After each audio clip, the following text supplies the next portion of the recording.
Cek 1 2 3. Dicoba.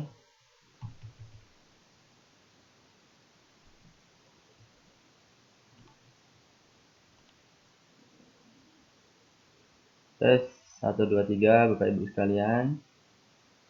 Sambil menunggu pukul 10 tepat, kita uji coba dulu. Suara sudah baik ya. Tampilan pun sudah terlihat sepertinya.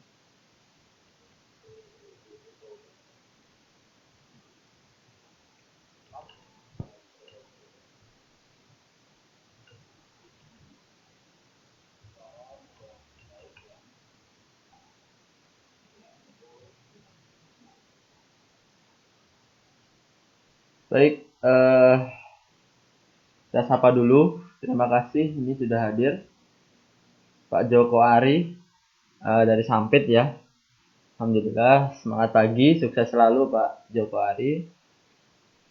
Kemudian dari Bekasi hadir, ini Mbak Wahyuni, Buya Wahyuni. Suara juga sudah jelas. Pak Eko, terima kasih sudah ikut mengontrol suaranya. Kemudian alhamdulillah Purworejo juga hadir ya. Tuban, nah ini istimewa nih, karena tempat istri saya di Tuban. Siapa ini? Pak Handoko ya, Pak Handoko. Kemudian ada di Blitar, Bantul, Tangerang. Nah jadi alhamdulillah dari berbagai macam daerah, wilayah hadir semuanya. Kita mulai kurang lebih 1 menit lagi ya. 1 menit lagi kita mulai. Ini sudah hadir juga Mbak Eva Yanti. Nah ini kemarin belum lama mengirimkan testimoninya berkaitan dengan sapi potong. Nah nanti kapan-kapan kalau mau sharing silahkan. Ada mitranya yang menggunakan di daerah Kendari kalau nggak salah. Itu sudah mendapat hasil yang bagus dengan menggunakan teknologi NASA.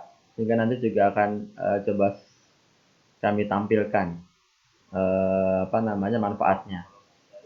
Bagi teman-teman juga yang mempunyai atau ada hasil positif dari mitra ataupun pengguna konsumen yang sudah menggunakan teknologi NASA, silahkan bisa menghubungi kami, bisa mengabari kami, berbagi kebahagiaan. Kami akan menghimpun datanya, kemudian bisa men-sharingkan kepada teman-teman yang lain agar kita bisa merasakan apa sebetulnya manfaat dari teknologi NASA di daerah satu, di daerah lainnya. Karena berbeda-beda, Pak. Ada yang salah satu misalnya di Kendari kemarin, bobotnya cepat. Kemudian ada yang unik karena ada perubahan di kulitnya menjadi lebih kinclong katanya, menjadi lebih hitam. Nah, jadi kita akan bahas pagi hari ini berkaitan dengan teknis budidaya sapi potong dengan menggunakan teknologi NASA.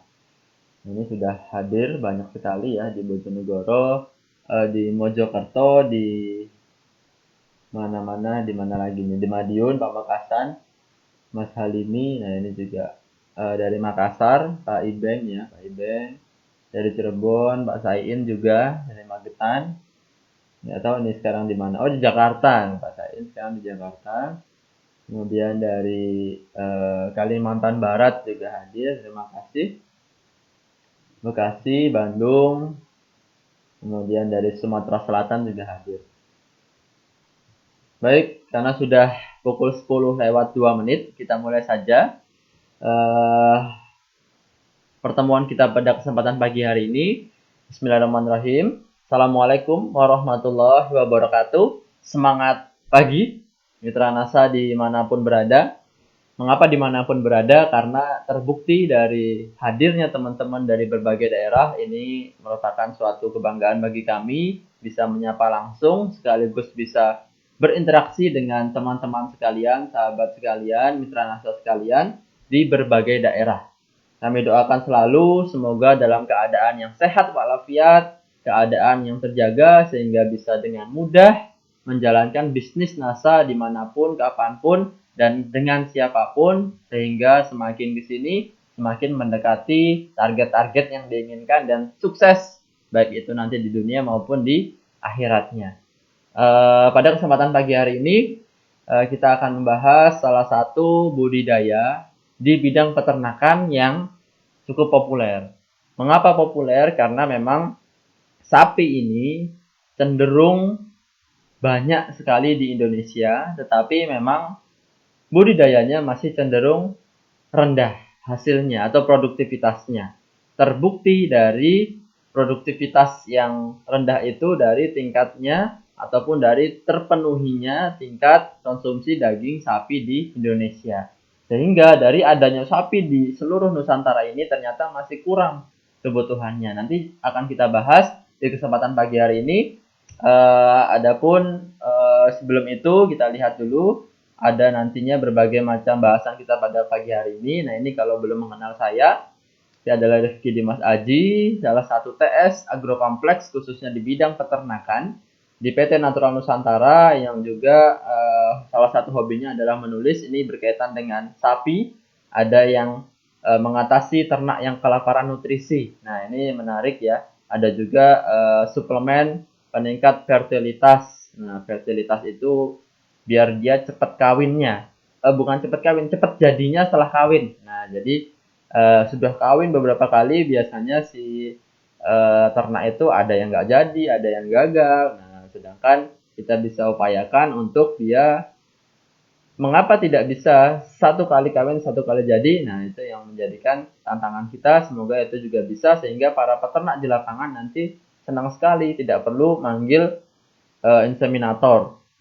Inseminator itu orang yang biasa menyuntikkan sperma ya dari si pejantan sapi ke betinanya pada saat birahi. Nah, itu tidak perlu bolak-balik manggil karena bisa jadi sekali atau dua kali sudah jadi. Kemudian dari kelaparan nutrisi. Nah, tentu kalau kita makan itu seringkali kita sudah kenyang. Tetapi kenyangnya itu apa? Ternyata bukan kenyang nutrisi. Nah, sehingga tanda kutip di sini adalah kelaparan nutrisi sehingga dia masih lapar. Nah, nutrisinya masih kurang. Nah, solusinya apa? Nanti kita akan bahas juga pada kesempatan pagi hari ini. Untuk itu, di kesempatan pagi hari ini, kurang lebih materi yang akan kami sampaikan, itu sebetulnya banyak. Nah, cuman di beberapa kesempatan lalu, itu kita sudah sampaikan sampai dengan perkandangan. Sehingga nanti akan kami sampaikan secara sepintas saja, berkaitan dengan potensi ternak sapi di Indonesia, kemudian peluangnya seperti apa, dan juga potensi besarnya. Nanti teman-teman bisa menjadikan referensi ataupun penyemangat untuk terus kita pergi ke lapangan mensupport para peternak sapi dimanapun di Indonesia ini. Kemudian kalau teman-teman masih asing dengan jenis-jenis sapi di Indonesia yang ada di kandang, misalnya di kandang sebelah, kandang saudara, ataupun kandang perusahaan apa, nah itu nanti kita juga akan bahas untuk mengetahui, memudahkan target ke penggemukannya. Nah, ini juga sepintas saja karena di pertemuan sebelumnya juga sudah sempat kita bahas. Kemudian di bagian perkandangan. Nah, tentu suksesnya kita melakukan budidaya atau beternak sapi itu bergantung kurang lebih dari ke-6 poin ini. Nah, salah satunya adalah di kandang. Karena sehari-hari kita pasti hadir dan ada terus di lokasi kandang sehingga disitulah kita harus memberikan situasi yang nyaman. Nanti seperti apa juga akan kita bahas. Kemudian setelah kandang itu siap, tentu kita harus memilih. Nah, memilih bibit atau bakalan. Nah, bakalan ini yang siap untuk kita gemukkan. Karena kesempatan pagi hari ini adalah sapi potong, sehingga bahasan kita nanti adalah sapi yang target utamanya adalah menghasilkan daging yang untuk dipotong. Nah, sehingga pemilihan bakalan ini penting untuk target apakah nanti capai 2 bulan, 3 bulan siap untuk dipotong atau tidak. Nah, ini pemilihan bakalan yang bagus seperti apa nanti juga akan kita bahas. Kemudian selanjutnya, ketika sudah punya kandang yang bagus, tepat, bakalan yang bagus juga, kemudian kita harus menyiapkan pakan. Nah, karena apa? Karena pakan ini merupakan faktor biaya produksi dalam budidaya peternakan yang tinggi. Nah, sehingga manajemen dalam pakan ini perlu dilakukan sebagaimana pentingnya termasuk penggunaan nanti teknologi NASA di dalamnya. Nah, yang terakhir, setelah kita semua sudah siapkan sebaik-baiknya, tentu kita juga harus waspada terhadap hal-hal pengganggu lainnya. Nah, siapa yang pengganggu itu? Yang tentunya kita sangat berhati-hati dengan adanya penyakit. Nah, sehingga kita harus kendalikan penyakit yang akan menyerang sapi kita. Nanti bagaimana pengendaliannya kita juga akan bahas. Dan nanti apabila kita ingin membeli bakalan bibit, kita juga harus tahu, kita juga harus mengamati bagaimana kesehatan, kemudian kondisi, postur tubuh dan lain sebagainya agar tetap bagus.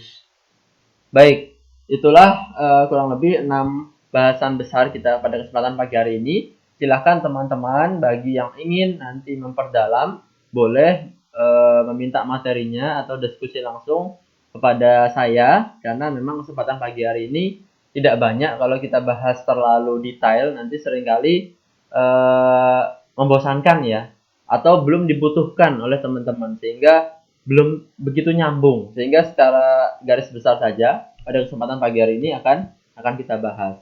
Nah, mulai dari yang pertama, memang kondisi atau populasi sapi kita sekarang itu kurang lebih 17 juta ekor. Nah, ini masih jauh sekali kalau dibandingkan dengan populasi manusia yang sampai dengan 260 juta penduduk. Nah, sehingga potensi sangat lebar. Ditambah lagi dengan kebutuhan daging nasional yang 700.000 ton. Nah, ini ya, kebutuhannya itu sebetulnya banyak. Tetapi produksi dalam negeri itu hanya atau baru 400.000 ton. Nah, sehingga silahkan teman-teman mitra NASA kalau mau sembari ya, sembari itu apa ya? Sekalian budidaya sapi itu boleh sekali. Pasarnya tidak perlu diragukan karena kebutuhan dalam negeri ini masih sangat kurang. Kebutuhannya hanya 700.000 ton, bisa dilihat ya. Kebutuhannya 700.000 ton, ternyata produksinya atau kita itu hanya mampu memenuhi 400.000 ton. Sehingga ini perlu ditingkatkan, di-upgrade. Nah, ini data dari Kementan ya, data valid Kementerian Pertanian Republik Indonesia tahun 2020. Nah, sehingga ini menjadikan peluang yang sangat besar bagi kita semuanya. Baik itu nanti mau budidaya secara mandiri di rumah atau membuat perusahaan atau diintegrasikan dengan sawit, silahkan. Dengan adanya pakan dan juga budidaya juga sudah memadai, maka sudah bisa kita berjalan budidaya sapi tersebut. Nah, peluang yang besar ini harus ditunjang dengan manajemen dan teknologi yang tepat, yang baik. Nah, nanti kita akan bahas teknologi itu apa saja. Tentu mitra NASA sudah pada tahu, sudah tahu semua. Nah, ini di gambar ini ada tangguh probiotik, POC NASA, Viterna, dan juga PPT hormonik. Nah, sehingga dengan teknologi ini akan seperti apa nanti akan kita ulas pada kesempatan pagi hari ini. Nah, yang penting kita sudah dapat dulu gambarannya. Ketika nanti terjun ke lapangan, bertemu dengan peternak sapi, kita bisa diskusi dan juga menyemangati bahwa jangan sampai berhenti Pak budidayanya. Nah, karena sangat dibutuhkan sapinya atau dagingnya. Nah, sehingga itu yang membuat kita menjadi lebih nyaman dalam ketika berdiskusi langsung dengan para peternak.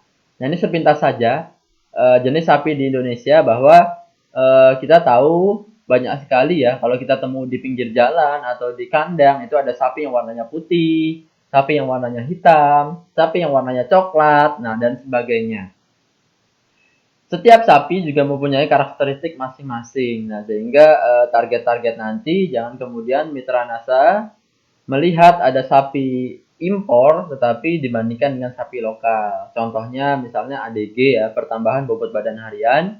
Kalau sapi lokal cenderung di bawah dari sapi impor. Sehingga jangan sampai kita salah menyebutkan bahwa misalnya sapi Bali bobotnya bisa bertambah sampai dengan 1 kilo, misalnya 1 kilo sampai dengan 2 kilo per ekor per hari. Nah, itu sangat berlebihan. Nah, sehingga sapi lokal itu kurang lebih rata hanya sekitar 0,8 atau 800 gram sampai 1 kilogram, itu yang sudah bagus. 0,8 sampai 1 kilogram, 0,8 itu 800 gram ya, 800 gram sampai 1 kilogram pertambahan bobot badan per harinya. Nah, ini ada sapi Bali, cirinya adalah pantatnya atau bokongnya itu ada putih-putihnya. Sapi PO ini adalah peranakan unggul, sapinya warnanya putih. Kemudian ada sapi Madura, sapi Jabres ini Jawa ya, sapi Jawa Brebes. Nah, jadi ya inilah kondisi sapi lokal kita di Indonesia. Ada beberapa macam, tetapi memang jika dibandingkan dengan sapi impor itu pertambahan bobot badan hariannya itu lebih rendah. Nah, kemudian kita bandingkan dengan sapi yang impor. Nah, jadi sapi impor ini yang paling populer di Indonesia ada dua, yaitu sapi Limousin dan sapi Simmental. Nah, kemudian kalau yang warnanya hitam putih, belang-belang, yang biasa diperah, nah itu juga sapi impor sebetulnya. Cuman dia lebih banyak digunakan untuk diperah, bukan untuk dipotong dagingnya. Nah, itu namanya sapi Friesian Holstein yang warnanya putih, hitam putih. Nah, kemudian kalau sapi impor ini dia Limousin ini yang saya tadi sampaikan, pertambahan bobot badannya itu bisa sampai 1,5 kilogram per hari. Nah, jadi 1 kilo itu sampai dengan 1,5 kilo per hari itu sangat tinggi sekali. Nah, kalau teman-teman bisa atau biasa melihat memantau harga daging sapi, kalau 1 kilo sekarang harganya misalnya 100.000 atau 150.000, nah tentu pertambahan bobot badan ini sangat penting. Nah, kalau tambahan dari 1 kilo bisa jadi sehari kita sudah mengantongi ya lebih dari 50.000 misalnya. Karena bobot badan per hari ini kan juga bukan cuma daging, bisa jadi ada kulitnya, bisa jadi ada tulangnya dan sebagainya. Nah, sehingga pertambahan bobot badan per hari inilah yang harus kita kejar. Sapi Limousin dan juga sapi Simmental. Cirinya sapi Simmental ini kepalanya warna putih. Nah, ada di bagian kepala, bagian di atas moncongnya itu warnanya putih. Ini sapi Simmental. Biasanya campuran juga bisa. Dan di rambutnya depan ini dia kayak agak keriting rambutnya, panjang dan juga keriting. Kemudian kalau sapi Limousin dia lebih memanjang. Nah, ini lebih sapi Limousin. Nah, di Indonesia juga biasanya peternak itu mengambil praktisnya. Bagaimana praktisnya? Yaitu menyilangkan. Nah, antara sapi impor dan juga sapi lokal. Untuk apa? Tentu tujuan akhirnya untuk mempercepat pertambahan bobot badannya tadi. Nah, dengan cara apa? Dengan cara dikawin non alami atau diinseminasi buatan. Nah, sehingga para inseminator yang punya sperma dari pejantan tangguh itu, pejantan impor itu mengawinkan kepada sapi-sapi lokal tadi. Ada sapi PO, ada sapi Bali, ada sapi Jawa. Kemudian jadilah persilangan-persilangan yang itu kita kalau temuin sekarang di lapangan itu rata-rata sudah persilangan. Nah, ini kalau saya tanya ini teman-teman bisa tahu nggak ini sapi apa? Antara persilangan apa dan juga apa? Nah, monggo kalau ada yang tahu bisa di komen ya, bisa di komen. Nah, ini ciri-cirinya. Ini kan tadi ada badannya ada warna coklat. Kemudian ada yang rambutnya depan warna kepalanya warna putih dan juga keriting. Kemudian badannya ini tidak sebesar sapi impor. Tentu ini sudah persilangan. Nah, jadi ini sapi yang kanan ini adalah sapi Simpo, biasa disebut juga Simmental PO ya. Ini adalah persilangan, tapi lebih banyak darah Simmentalnya. Darah Simmentalnya, kemudian di sebelah ini adalah Limpo. Biasanya juga disebut dengan Limousin PO. Nah, jadi udah persilangan. Tapi memang yang dicari adalah pejantan tangguhnya, sehingga dominan ini adalah ke pejantannya, ke sapinya, ke impornya. Sehingga targetnya nanti adalah lebih banyak pertambahan bobot badan hariannya. Nah, wah ini juga ada yang jawab Brahman ya, luar biasa. Berarti pengetahuan akan ilmu sapinya juga bagus ini. Ada Bu siapa ini? Bu Trisni. Nah, Brahman itu juga impor Bu. Nah, jadi tapi memang masih sedikit ya, sedikit. Banyaknya itu dari eh, apa namanya dari Australia. Namanya Brahman Cross. Nah, ini juga menyerupai, memang mirip dengan Brahman Cross. Nah, jadi ini sepertinya juga ada darah Brahmannya ya kalau dilihat dari jenisnya. Cuman kalau kita tahu, kita tanya langsung dari lapangan, tentu para peternak nantinya akan bingung. Nah, ini apakah sapi apa, karena sudah tidak punya catatannya atau recordingnya. Ini dikawinkan dengan siapa, sehingga sudah mencampur sampai dengan sekarang. Bisa jadi juga ada darah Brahman Cross-nya. Nah, kemudian yang selanjutnya adalah perkandangan. Nah, perkandangan ini juga sangat penting bagi para pemula untuk memulai budidaya sapi. Nah, yang pertama kita akan kita bahas dari syarat dari kandangnya. Tentu kalau kandang ideal jauh dari pemukiman.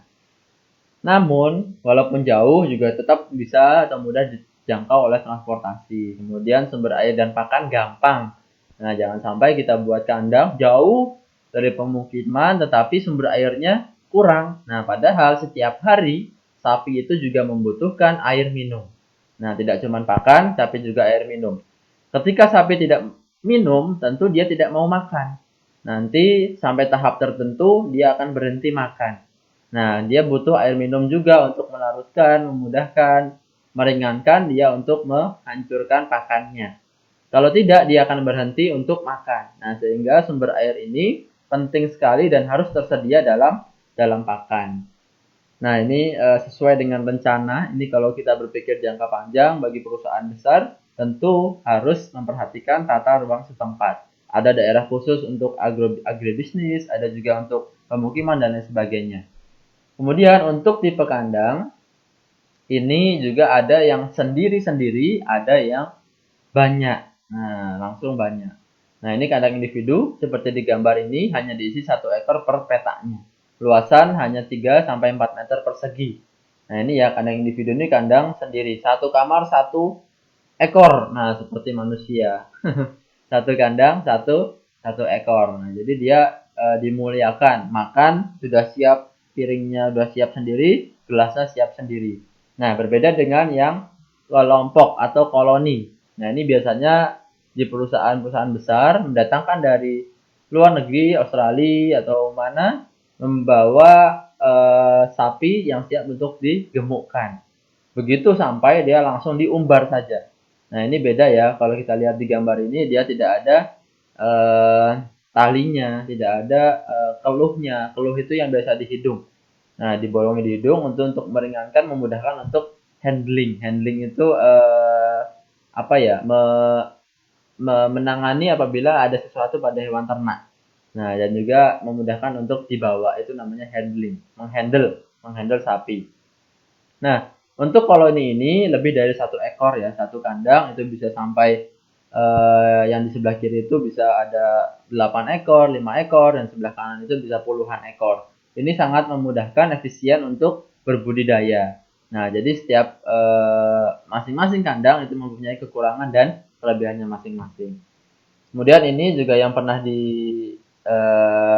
budidayakan digunakan dengan teknologi NASA. Pak Happy yang pernah ke sana di Medan, ini juga PT Mama ya. Ini sudah menggunakan teknologi NASA dengan sistem kandang koloni. Ini sapi-sapi impor yang dibudidayakan. Kemudian perkandangan yang selanjutnya adalah dikonstruksi kandangnya. Nah, kalau mau membuat kandang, itu kita harus perhatikan adanya atap dan juga lantai kandang. Tingginya harus sesuai dan ventilasinya lancar. Salah satu penyebab gagalnya budidaya sapi adalah dari kandang yang kurang bagus. Nah, ini kita lihat ya. Nah, ini di kanan ini sangat terbuka sekali. Depan belakang dia terbuka. Dan juga atapnya dia sistem semi monitor. Jadi ditumpuk ya, ada kandang kemudian di kandang lagi. Jadi seperti ini.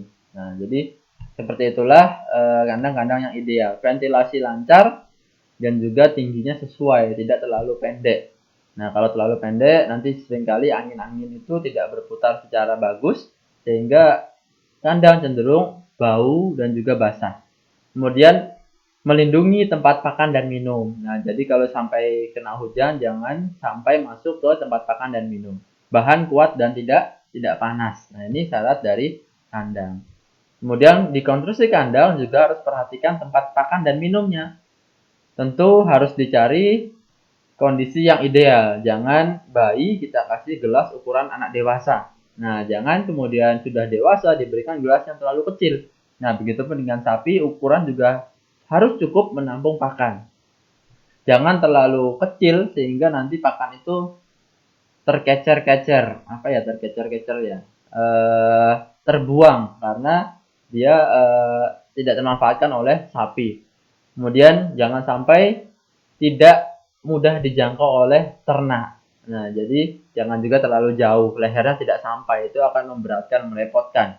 Jangan juga terlalu di bawah karena terlalu menunduk. Karena sapi sehari-hari di alam liar makan rumput, sehingga tentu jangan sampai juga terlalu ke bawah. Kemudian kuat dan tidak bocor. Nah, ini sistem airnya ini juga harus ada terus, jangan kemudian bocor.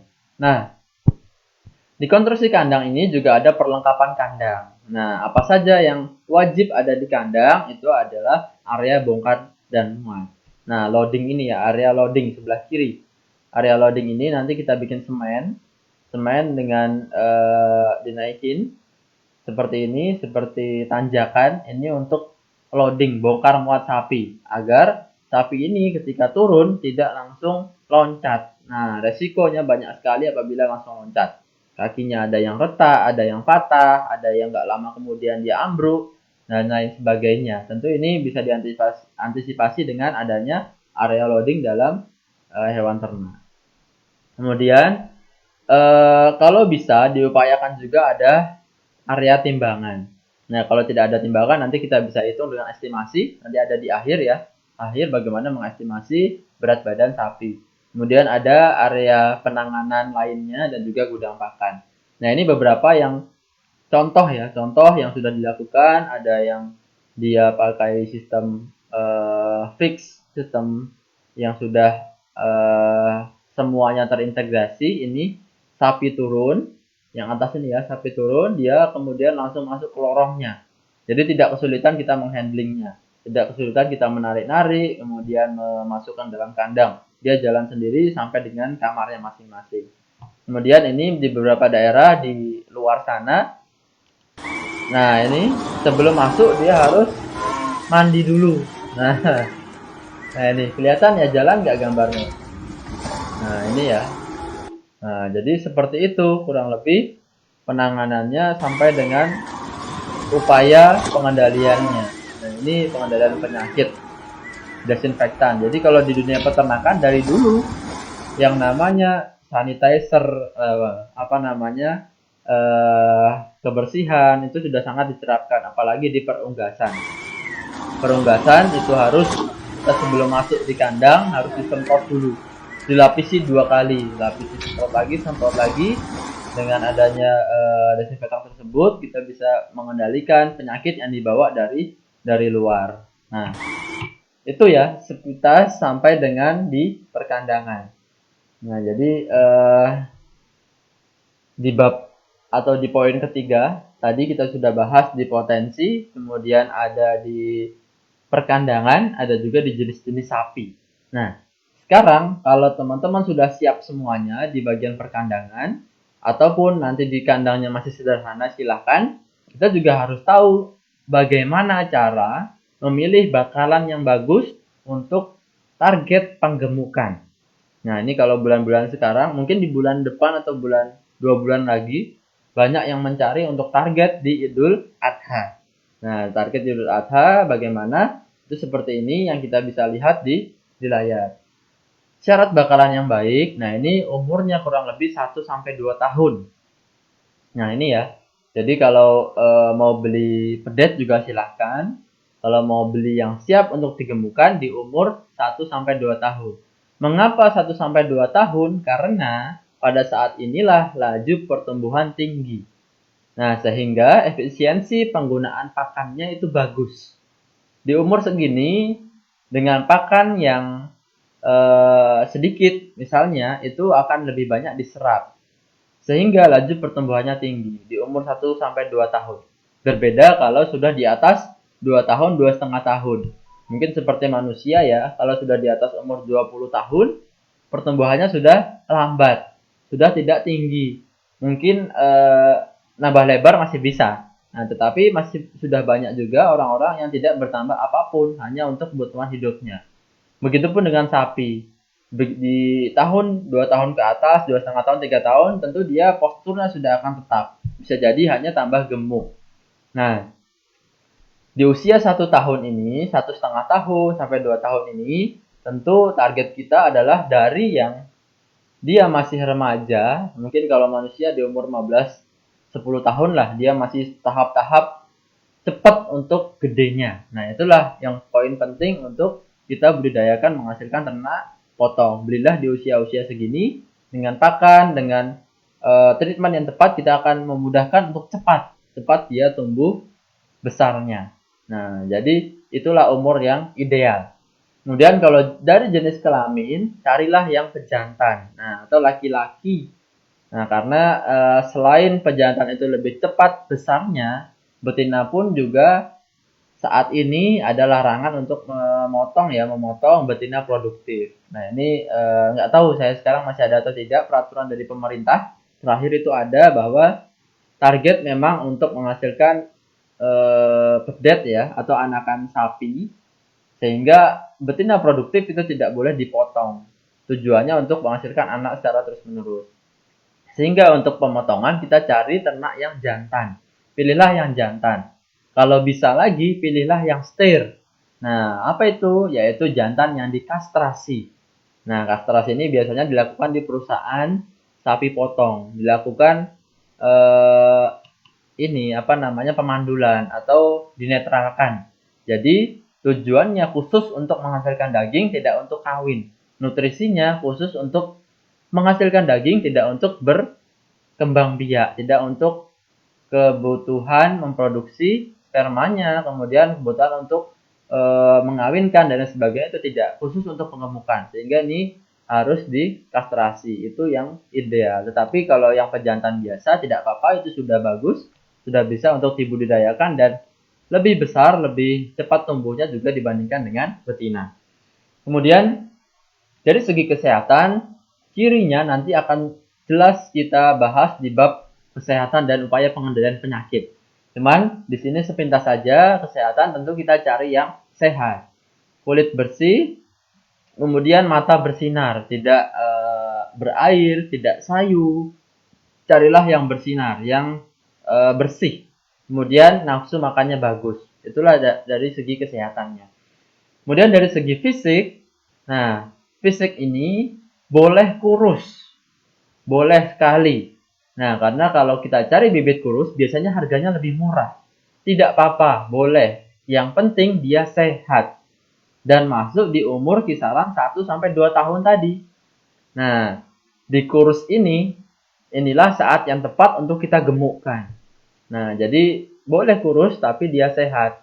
Tidak cacingan, tidak kakinya patah, tidak penyakitan, itu boleh kita beli.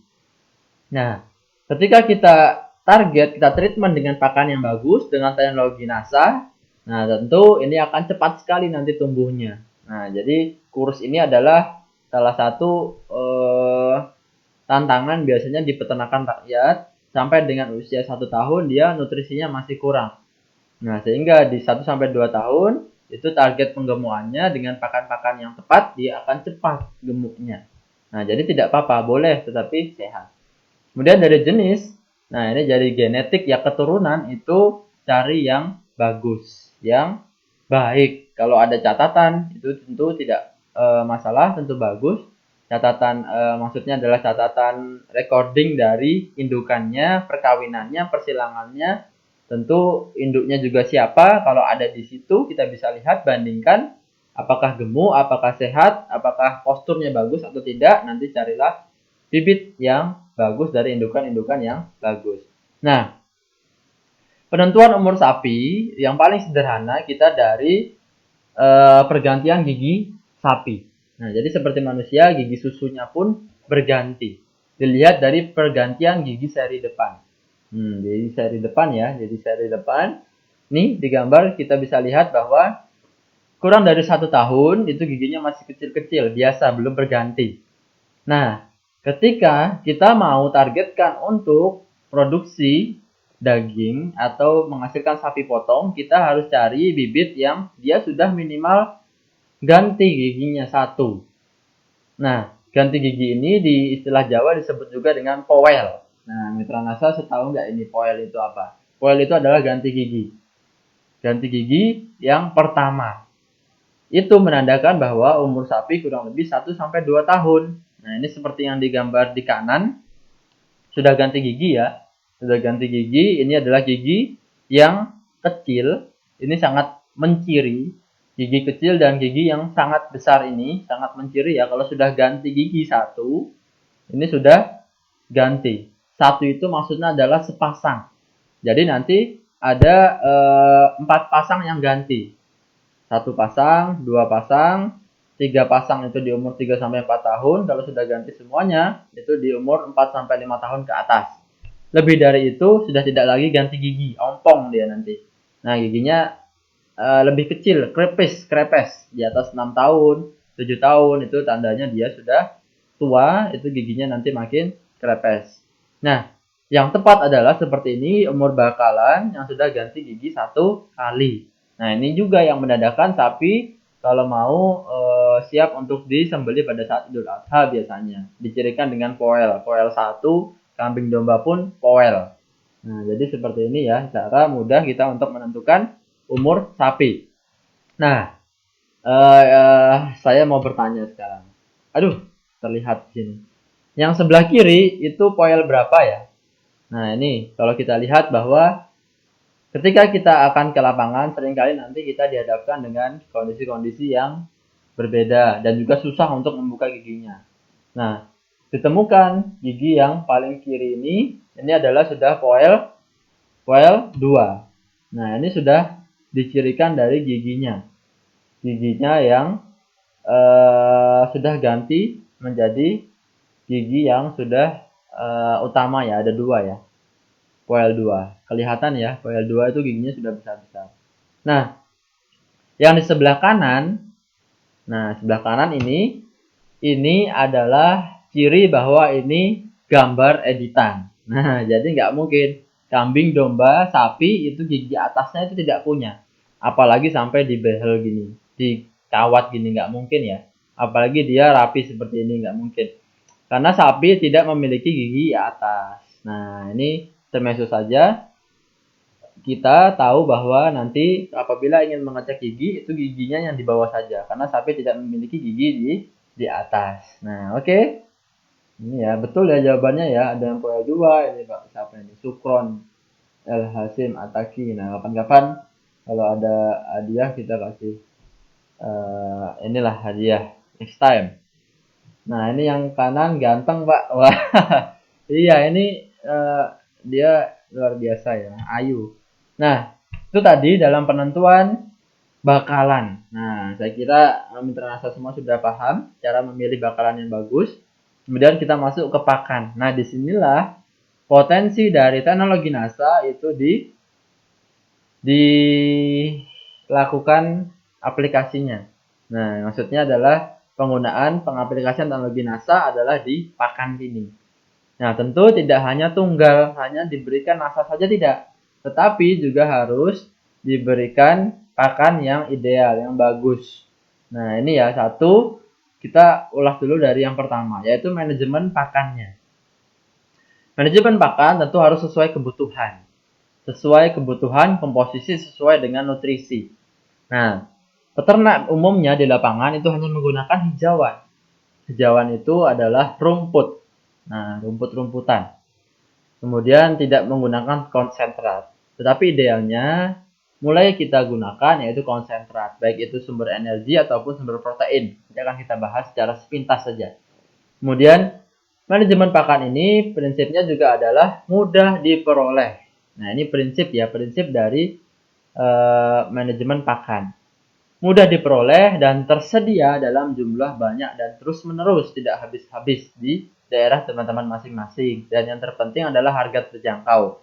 Kalau lokasinya dekat pabrik tempe, pabrik tahu, cari ampas tahu. Kalau dekat dengan pertanian jagung, pakailah munggul jagung, digiling, tidak apa-apa, difermentasi silahkan. Kalau ada lahan, ditanam sendiri hijauan, rumput, gajah, rumput raja itu silahkan. Nah, kemudian yang kedua adalah jenis bahan pakan. Nah, jadi kalau prinsipnya pakan tadi, berikan sesuai kebutuhan, carilah yang mudah diperoleh dan tersedia terus-menerus, dan juga harga terjangkau. Kemudian dari jenis bahan pakan, kita lihat tadi ada hijauan dan konsentrat. Hijauan itu apa? Hijauan adalah rumput-rumputan. Nah, ataupun hijauan ya, yang warnanya hijau. Apa itu? Rumput, daun, kemudian sisa-sisa dari rumput ataupun daun, dan lain sebagainya.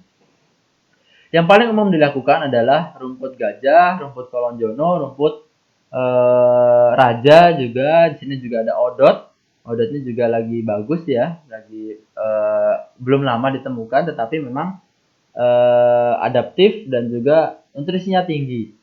Kemudian kalau dari gamal, dari dedaunan itu disebut juga dengan legium. Itu juga saat ini ada yang namanya alfalfa. Nah, alfalfa ini juga bagus, kadar proteinnya tinggi. Ini bisa memenuhi kecukupan dari kadar nutrisi si sapi, ternak ruminansi ya. Kemudian ada apa saja di dedaunan? Ada daun turi, ada gamar, kolonjono, lamtoro ya, gamal, lamtoro, kaliandra. Kalau kolonjono itu maksudnya adalah rumput. Rumput sebagai sumber serat, dedaunan ini serat dan juga nanti tinggi proteinnya. Kemudian yang paling sering dilakukan dicampurkan terhadap pakan lainnya adalah dari sisa limbah pertanian. Apa saja? Ada jerami padi, ada jerami kacang tanah atau disebut juga rendeng, ada juga jerami jagung. Kemudian yang diolah hijauan juga ada. Apa itu namanya? Yaitu silase. Silase adalah fermentasi pakan. Nah, ini bahasa peternakan adalah silase. Silase ataupun fermentasi, dan juga ada hay. Hay itu pakan yang dikeringkan. Nah, jadi berbeda dengan fermentasi, pakan yang diolah itu umumnya ada dua, ada fermentasi, ada juga dengan dikeringkan atau disebut juga dengan hay. Hay ya, hay. Nah, pemberian hijauan ini penting bagi para peternak di lapangan. Hijauan itu jangan sekali-kali diberikan secara langsung kepada hewan ternak. Kemudian bagaimana caranya? Caranya adalah dilayukan terlebih dahulu atau dikering anginkan. Nah, mengapa? Karena inilah salah satu faktor utama dalam penyebab dari cacingan dan juga kembung. Nah, mengapa kembung? Karena dia masih mengandung banyak air. Seringkali juga ada gas-gas. Nah, sehingga masuk dalam tubuh itu bisa menyebabkan kembung. Kemudian menghindari juga dari cacingan. Mengapa cacingan? Karena seringkali kalau yang segar itu di bawah-bawah daun, di bawah-bawah dari rumputnya itu ada telur-telur cacingnya. Nah, jadi kalau tidak dilayukan, tidak didiamkan dulu, itu bisa membawa telur ke dalam tubuh ternak sehingga timbul atau menetaslah si cacingnya. Sehingga nanti sapi itu jadi cacingan. Nah, dari proses pelayuan ini barulah kita berikan secara langsung ataupun nanti diolah lagi, silahkan. Mau diolah, itu utamanya menjadi fermentasi tadi, kita sudah lakukan, kita juga sering berkunjung ke lapangan, itu bisa dilakukan proses fermentasi, baik itu hanya jerami ataupun dengan campuran hijauan yang sudah dilakukan pelayuan tadi. Nah, pemberian kepada hewan ternak itu sebaiknya dipotong dahulu atau dicacah-cacah terlebih dahulu. Nah, ini alat penyacahnya. Nah, jadi si sapi tadi, alangkah baiknya kalau kita punya alat pemotongnya, dilakukan pecacahan untuk membantu sapi dalam meningkatkan pencernaannya. Pencernaan itu penyerapan pakan ke dalam tubuh si ternaknya. Nah, kemudian timbul pertanyaan, mengapa sapi yang atau zaman dahulu sapi itu di luaran sana bebas makan sayur-sayuran, makan rumput yang segar tapi tetap sehat, mengapa? Nah, ini karena sapi itu di luaran sana pun dia memilih. Nah, kalau kita amati di lapangan itu seringkali ada sapi yang mau makan rumput yang sebelah utara misalnya, tapi tidak mau makan yang sebelah selatan. Padahal sama-sama rumput. Mengapa demikian? Karena sapi itu mempunyai sifat alamiah juga memilih. Nah, karena dia tahu banyak rumput atau biasa disebut dengan apa ya, kalau kita milih sendiri, prasmanan. Nah, istilahnya adalah prasmanan, yang milih mana yang enak, mana yang sehat. Nah, itu sapi tahu, dia milih sendiri mana yang bisa dia makan, mana yang tidak. Sehingga ketika diumbar pun dia tidak akan memakan yang sembarangan. Kemudian jenis bahan pakan yang kedua, tadi yang pertama adalah jenis hijauan, Yang kedua adalah konsentrat. Nah, konsentrat itu siapa? Konsentrat adalah sumber energi dan juga sumber protein. Kalau kita bicara hijauan, tentu dia adalah sumber serat. Nah, kalau kita bicara konsentrat, dia sumber energi. Karena sapi juga butuh energi. Yang biasa diberikan, dicampurkan kepada hewan ternak, itu biasanya sisa limbah pertanian. Ada dedak, ada katul, kemudian ada polar. Polar ini gandum ya, apa namanya? Hasil gilingannya dari gandum. Polar, tapi bukan gandumnya, seperti dedaknya gandum lah. Jadi bagian yang sudah digiling, sisanya itu polar. Kemudian onggok, ketela, dan lain sebagainya. Nah, itulah sumber energi. Dengan serat kasar kurang dari 18%, protein kasarnya kurang dari 20%. Ini masuk dalam sumber energi. Nah, dedak katul ini ya kurang lebih proteinnya ya 4%, 9% sampailah segitu. Sehingga masih perlu tambahan dari sumber serat dan juga sumber protein. Nah, pakan yang ideal tentu juga dicampurkan sumber protein. Siapakah sumber protein? Umumnya ditambahkan dari sisa-sisa juga limbah pertanian. Ada bungkil-bungkilan, ada bungkil kedelai, bungkil sawit, dan juga bungkil kelapa. Nah, ini bungkil-bungkilan itu dia kadar proteinnya tinggi. Seringkali juga ditambahkan dengan tepung-tepungan, tepung ikan, tepung daging tulang, dan lain sebagainya. Tepung ikan dengan protein yang lebih dari 40%, sehingga dia bisa memenuhi kadar nutrisi dari sapinya. Berapa kebutuhan protein sapi? Nah, kurang lebih kebutuhannya adalah 14%. Nah, 13-14% itu sudah cukup lah. Nah, sehingga tadi kalau kita tahu dedak dan katul proteinnya 5% atau 6% misalnya, ditambah dengan bungkil kedelai yang proteinnya 20%, sehingga kalau kita tambahkan dibagi dua, kira-kira dicampur dengan rumputnya itu sudah sampai kisaran ya 13-15%. Sudah cukup untuk memenuhi kadar nutrisi dari pakan. Kemudian, sumber ini bukan hanya sumber serat, energi, dan juga protein, tetapi juga ada sumber mineral, sumber vitamin, dan juga nanti feed aditif. Nah, itu kita bisa tambahkan langsung dari Viterna, POC NASA, dan juga PPT hormonik dalam campuran pakan konsentratnya, pakan jadinya. Nah, ini bisa menjadi sumber mineral. Nah, mengapa? Karena ini ya, kalau teman-teman kita sudah pernah bahas bedah Viterna, bahwa di dalam kandungannya itu sudah ada berbagai macam kadar nutrisi. Bahkan ada tambahan proteinnya, asam aminonya. Ada berbagai macam proteinnya. Bukan hanya dari mineral tadi, bukan hanya dari vitamin tadi, ternyata juga bisa membantu meningkatkan kadar proteinnya. Mineral NPKCA itu banyak sekali, ada sekali di dalam NASA. Kemudian ada VFA ini, asam-asam lemak terbang ini langsung masuk ke dalam tubuh hewan ternak, sehingga sangat penting kita memberikan teknologi NASA dalam pakan yang diberikan dalam hewan ternak, khususnya hewan ruminansia. Karena apa? Karena dia membutuhkan berbagai macam sumber bahan pakan.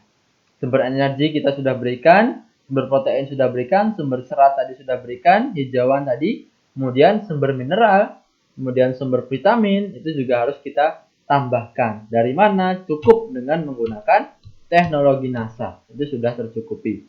Nah, jadi seperti itu kita bisa campurkan dan bisa rasakan manfaatnya sendiri.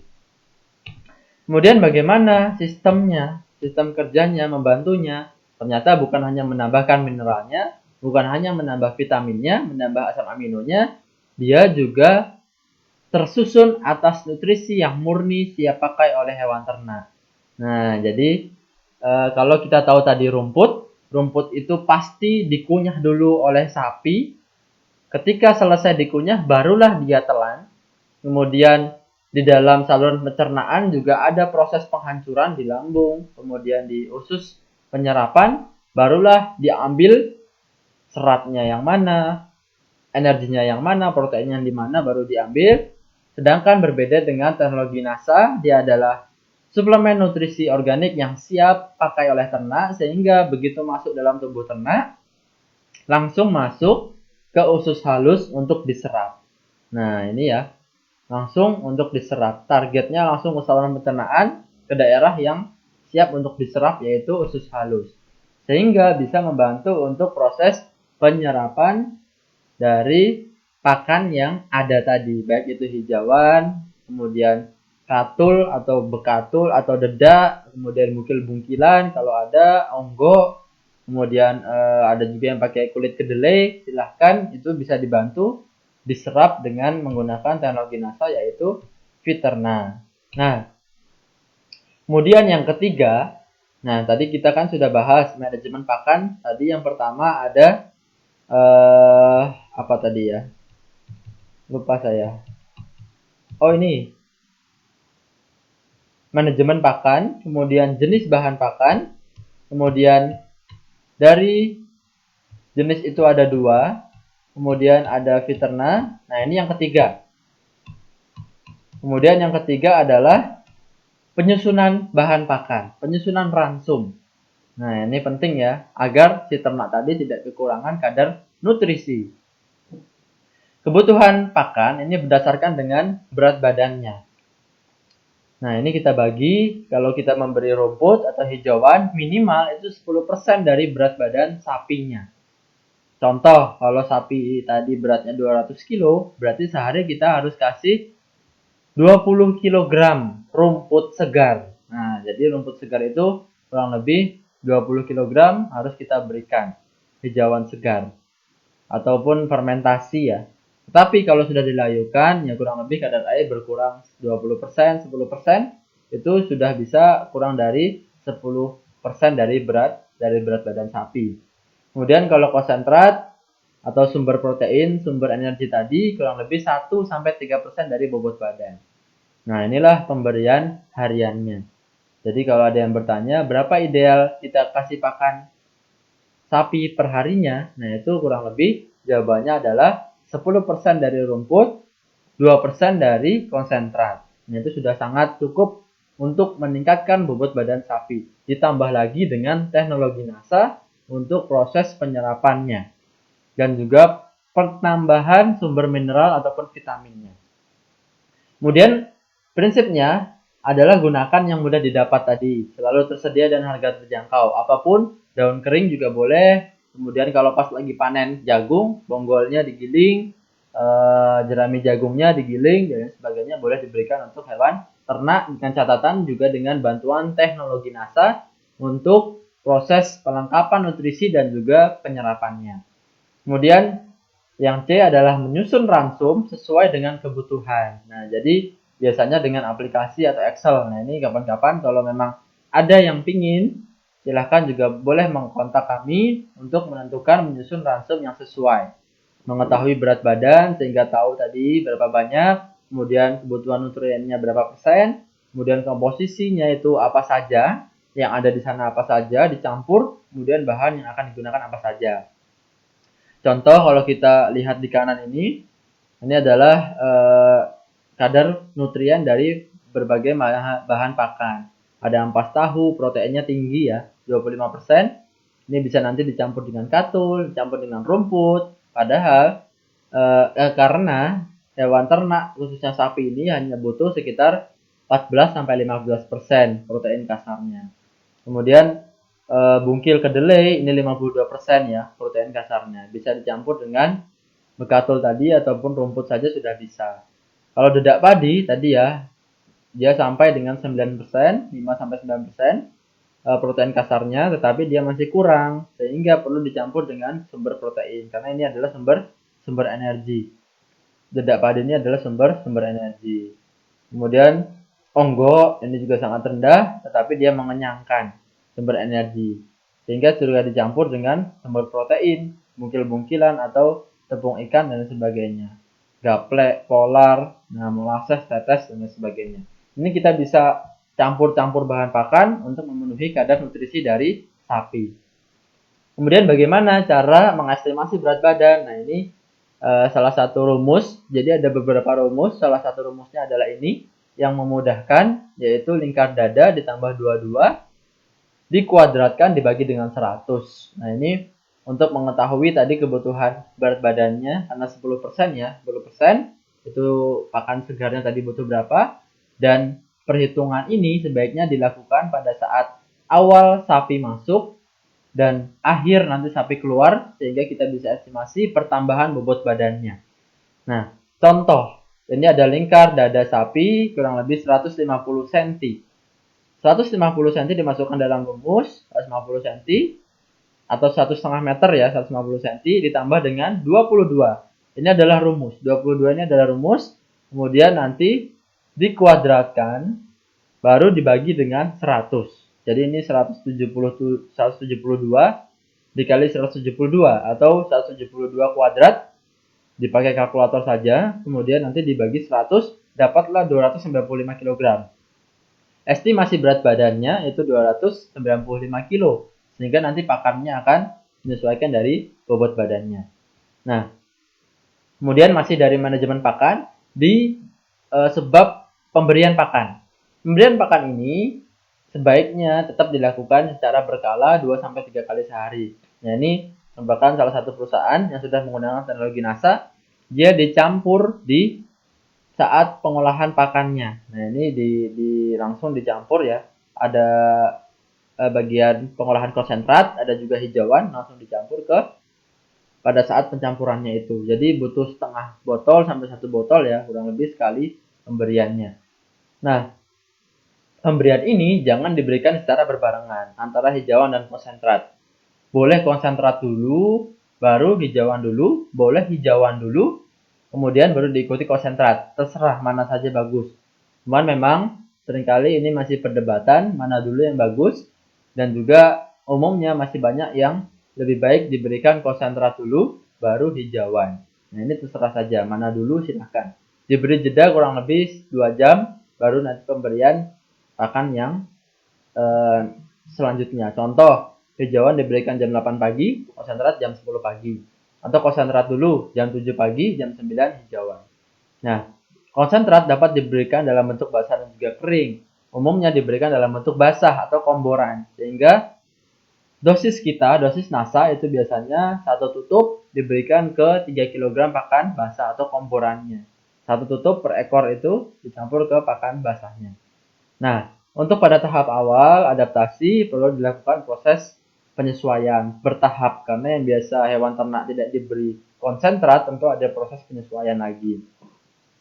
Dan yang tidak kalah penting, air minum harus selalu ada. Tadi sudah saya sampaikan bahwa air minum itu harus diberikan karena sapi itu kalau tidak ada air minum dia berhenti makannya. Tidak mau makan. Sereten ya, tidak mau makan. Karena makannya rumput, bayangkan makan sayur, nggak minum, nanti sereten dia. Nah, aplikasi dan dosis umumnya atau idealnya prinsipnya adalah 1 tutup botol per ekor per hari. Nah, jadi 1 tutup itu berapa? Kurang lebih 10 sampai 12 cc. 10 sampai 12 ml itu diberikan per ekor per harinya. Nah, ini di sebelah kanan saya. Ini adalah pakan komboran tadi, pakan basah. Nah, jadi pakan basah dicampur air, kemudian dicampurlah 1 tutup ke kurang lebih 3 kg tadi di sini. 1 tutup per ekor per hari ini silahkan diberikan baik itu ke pakan atau ke air minum, silahkan. Menyesuaikan dengan air minum hariannya. Prinsipnya adalah 1 tutup itu masuk ke hewan sapi itu per harinya. Nah, jadi seperti itu, campurkan ke air minum atau ke pakannya. Silahkan. Nah, kemudian yang selanjutnya, yang keenam adalah upaya dari pengendalian penyakit. Kesehatan dan pengendalian penyakit. Ini penting sekali bagi kita para peternak untuk mengetahui bagaimana ciri-ciri ternak yang sehat dan juga ternak yang sakit. Kita lihat ya dari yang pertama. Nanti ini filenya akan saya bagikan. Teman-teman silahkan bisa dipelajari kalau ingin lebih lanjut belajar budidaya tentang sapi, silahkan. Sapi sehat tentu nafsu makan dan minumnya bagus, yang baik. Jika sakit, dia nafsu makan berkurang, malas-malesan. Makannya malas-malesan, penurunan di produksi atau konsumsi pakan dan air minumnya. Minumnya dia lebih sedikit. Kemudian, kalau kita lihat dari kotorannya normal, tidak cenderung banyak airnya. Dan juga tidak cenderung dia kering. Kering itu juga bahaya. Sehingga pada saat penentuan melihat kotoran itu pada saat kondisi yang normal. Kalau dia basah, diare, tentu ini harus diberikan treatment khusus. Kalau masih ada tangguh probiotik, berikan tangguh probiotik. Kalau tidak ada, berikan juga dengan obat-obat lainnya. Pengendali diare bisa dengan oralit dan lain sebagainya. Kemudian sapi sehat matanya ini bersih, matanya jernih, hidungnya bersih tidak basah, tidak pilek. Karena sapi juga bisa flu ataupun pilek. Nah, mata itu tidak suram ya kalau sapi sakit, mata sayu, suram, kemudian lebih seperti mengantuk. Kemudian kalau sapi sehat selanjutnya, dia telinganya sering digerakkan. Dia lebih sering bergerak. Mulutnya basah karena dia punya lidah itu sering keluar menjilati di daerah hidung. Hidung dua itu sering dijilati sama si sapi. Kalau dia tidak sehat, tentu itu tidak dilakukan. Telinga dia lebih terkulai, mulutnya dia lebih kering. Kemudian sapi sehat itu dia kakinya kuat dan lincah. Nah, jadi ciri-ciri selanjutnya adalah kakinya dia kuat, cenderung dia besar. Kalau mau cari bibit yang baik, salah satunya juga melihat kakinya dia besar. Walaupun dia atasnya kurus, kalau kakinya besar dia kuat. Calon menjadi gemuk. Nah, kaki kuat dan lincah. Tentu kalau tidak sehat, sakit, kakinya itu tidak kuat, menjadi sempoyongan, jalannya menjadi tidak kuat dan juga tidak lincah. Selanjutnya, kalau kita punya alat-alat penunjang lainnya di daerah perkandangan tadi, alat-alat tadi kesehatan, tentu kita bisa kontrol. Nah, ini kalau kita tidak pernah hitung berapa kali si sapi nafas dalam 1 menit, saya sudah pernah hitung. Nah, detak jantungnya pun saya pernah hitung. Nah, sehingga di sini kita bisa lihat kondisi yang normal. Suhu 38 sampai 39 derajat Celcius. Kemudian nafasnya 18 sampai 28, artinya tidak terlalu cepat, tidak terengal-engal dan juga tidak terlalu lama. Tidak susah nafasnya, 18 kali sampai 28 kali per menit. Nah, kalau mau dilihat dihitung di tangannya sampaikan ke hidungnya. Nanti dilihat dirasakan berapa kali dia menghela nafas. Kemudian jantung dilihat dirasakan juga. Apakah teman-teman bisa merasakan? Kalau tidak bisa atau takut tidak usah, tapi datanya sudah ada adalah 36 sampai 80 kali per menit. Nah, ini kalau dalam keadaan yang normal. Tapi kalau suhu, kemudian kalau nafas dan jantung itu tidak normal, tentu dalam hal ini sapi dalam kondisi yang sakit. Kemudian yang terakhir, tandanya adalah dia lebih lentur, elastis dan juga apa istilahnya, mengkilap di bagian kulitnya dan rambutnya tidak kering. Nah, kalau bulu kusut kering, ini salah satu ciri ternak itu cacingan. Nah, jadi ciri-cirinya ada ya, bahwa itu sakit. Nah, dengan menggunakan tali binasa pada ternak sapi ini mempunyai beberapa manfaat yang sangat penting. Tentu berat badan hariannya ingin kita tingkatkan. Dan juga bukan hanya itu, tetapi juga kualitas dagingnya. Dan juga kesehatan ternaknya karena ada kandungan vitaminnya. Meningkatkan pertambahan berat badan, kemudian kualitasnya dagingnya bagus dan juga menjaga kekebalan tubuh dari adanya penyakit di ternak sapi. Kemudian fungsi yang selanjutnya adalah dia memacu enzim pencernaan ternak. Nah, ketika enzim itu ini fungsi mineral ya, mineral memperbanyak enzim, kemudian membantu mencerna, berada di saluran pencernaan sehingga si sapi akan terus mudah mengunyah, mudah menelan, terus merasakan lapar nantinya. Sehingga harus diberikan asupan nutrisi, pakan, sehingga sapi mudah untuk menyerap pakan, kemudian sapi juga cepat untuk gemuknya karena pakannya banyak.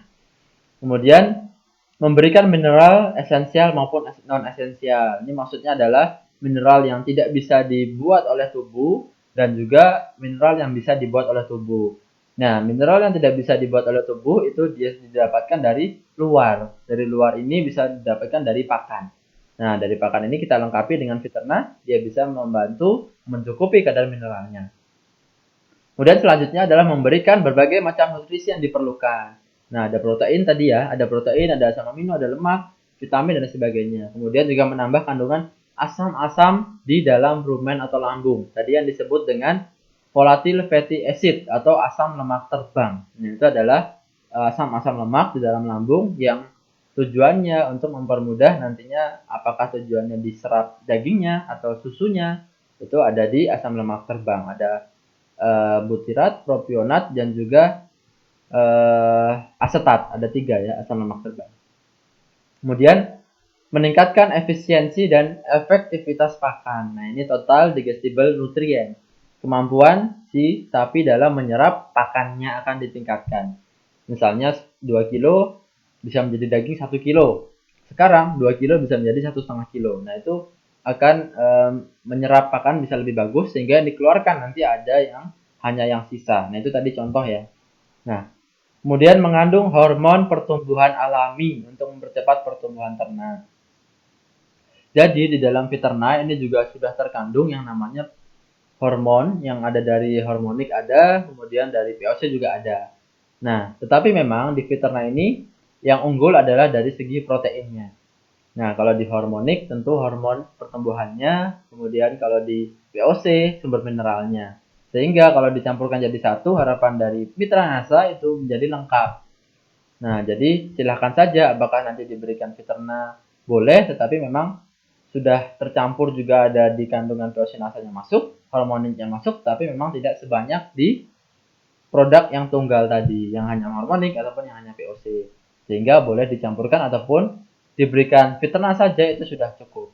Kemudian meningkatkan nafsu makan, mengurangi bau kotoran ternak karena efek dari dia pakan tadi yang diserap secara maksimal sehingga yang dikeluarkan hanya sisa-sisa. Kemudian ini adalah produk yang alami, aman untuk ternak dan lingkungan. Nah, ini kita lihat ya.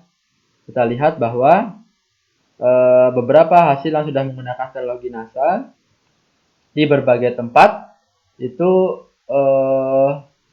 ini hasilnya. Nah, ini silahkan nanti filenya boleh di copy, boleh dibagikan. Ada yang ternaknya peranakan simental, peranakan limosin. Nah, ini maksudnya peranakan berarti dia sudah dikawin silangkan, sudah dianakkan kembali, sapinya simental ataupun limosin.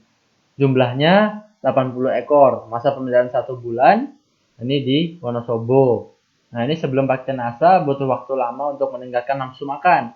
Sedangkan sudah pakai NASA hanya butuh 1 kali atau 1 minggu. 1 minggu setelah pemberian produk, nafsu makan sudah mengalami peningkatan. Ini ya. Nah, untuk produksinya, ini tadi bisa diestimasi berat badan bahwa lingkar dada sapi sebelum menggunakan 173 cm.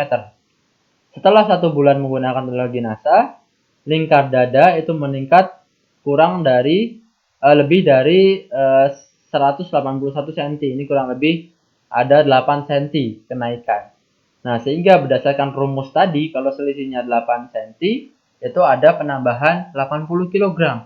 Hanya dalam waktu 1 bulan. Nah, ini sehari berarti 2 kilo lebih ya, luar biasa. Sehingga ini sangat menguntungkan. Tambahan keuntungan lainnya, pertumbuhan cepat, bau kotoran berkurang.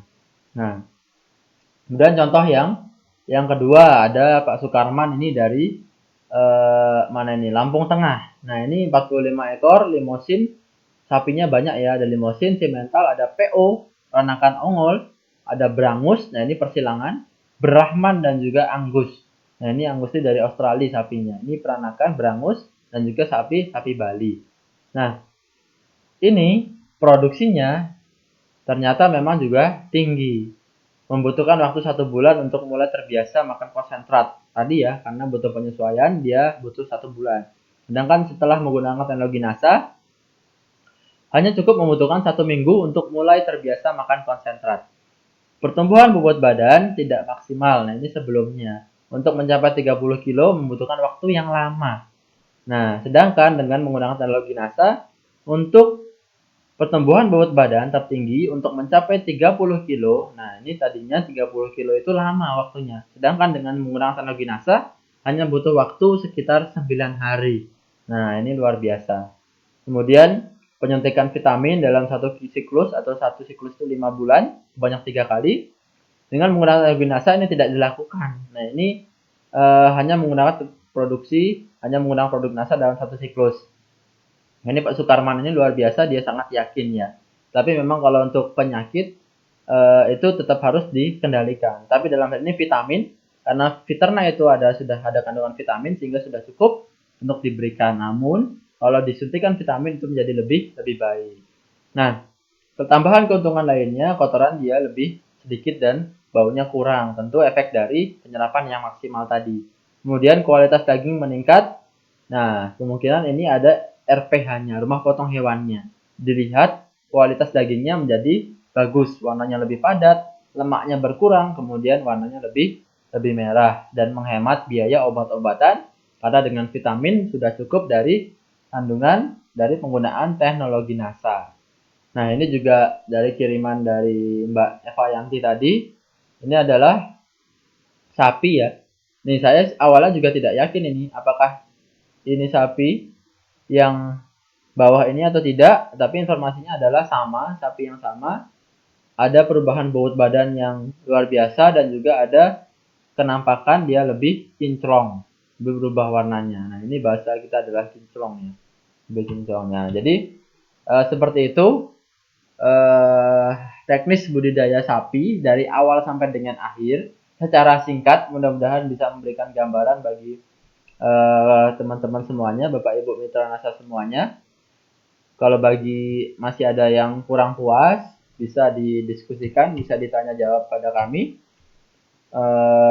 Di kontak ya, tentu teman-teman sudah tahu, sudah punya kontak saya, bisa dihubungi di sini di 0811 2792 004 dengan saya sendiri, yaitu Mas Dimas atau Pak Dimas. Silahkan di Technical Service Peternakan dan Perikanan PT Natural Nusantara. Nah, monggo silahkan kalau nanti ada pertanyaan bisa di grup ini silahkan, atau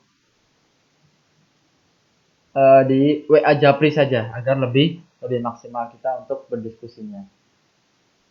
Seperti itu teman-teman sekalian, terima kasih. Sampai dengan akhir ini masih ada 130 partisipan ya, partisipan untuk hadir. Semoga apa yang kami sampaikan bisa bermanfaat, dan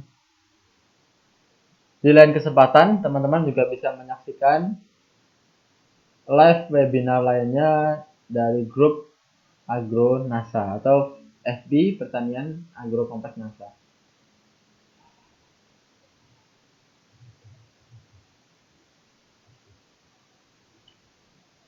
Ini saya sambil pantau. Kebutuhan pakan berdasarkan berat badan untuk kambing apakah sama dengan sapi 10% dari berat badan? Ya, kurang lebih sama, Ibu. Ini Ibu Intan ya. Ada yang bilang bahwa 3%. 3% itu adalah berat kering atau setelah proses pengeringan bahan pakan dikurangi kadar airnya. Cuman kalau lebih aman itu 10% saja dari berat badan. 10% dari berat badan ya. Berarti kalau kambingnya beratnya 25 kilo, 2 kilo aja sudah cukup. 2 kilogram pakan per hari, rumputnya itu sudah cukup.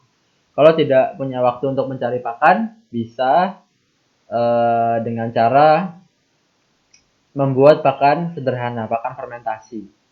Jadi bisa ya membuat pakan fermentasi dengan cara dimasukkan hijauan rumputnya ke dalam wadah yang kedap udara atau hampa udara, sehingga terjadi proses perombakan di dalamnya, dan itu bisa bertahan 3-6 bulan bahkan lebih apabila proses fermentasinya jadi. Baik, seperti itu yang bisa kami sampaikan. Semoga yang sedikit ini bisa bermanfaat bagi mitra NASA sekalian, dan jangan lupa tetap saksikan terus materi-materi yang kami sampaikan melalui grup FB Pertanian Organik. Insya Allah di besok hari ada liputan khusus dari daerah dari Land Research ya, dari daerah Pantai Pandan Simo di lahan pertaniannya PT NASA. Kemudian di hari Rabu juga ada Pak Eko, insya Allah di pekan depan juga ada. Nantikan terus, semoga bisa membantu teman-teman mitra NASA sekalian dalam berbisnis NASA, dan semoga ilmu yang kami sampaikan bisa bermanfaat. Semangat pagi, tetap semangat, tetap sukses. Wassalamualaikum warahmatullahi wabarakatuh. Semangat pagi. Nah.